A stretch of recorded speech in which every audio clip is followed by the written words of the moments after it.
আসসালামু আলাইকুম। আমার স্বামীর শখের বাগান দেখেন, বারান্দা বাগান কি অবস্থা হয়ে গেছে গরমে। এখানে কি সুন্দর, সুন্দর মরিচ ধরছে দেখে তো অবাক হয়ে গেছি। কারণ আমরা মূলত ৩-৪ দিন পর, পর আসি।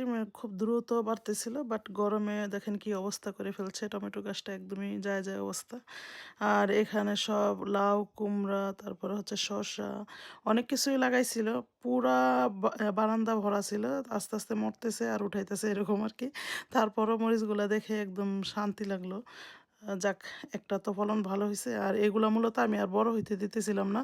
কারণ এতটুক থাকলেই আমি কি করি কেটে, কেটে নিয়ে মানে খেয়ে ফেলি, নয় পাখি নষ্ট করে ফেলবে। যখন আমরা একাধারে থাকা শুরু করবো আমাদের বাড়িতে তখন আমি এগুলা বড় হতে দেবো আরকি। তো যেহেতু আমরা নাই, আ এই কারণে এগুলা আর বাড়তে দেই না। কারণ পাখি নষ্ট করে ফেলে।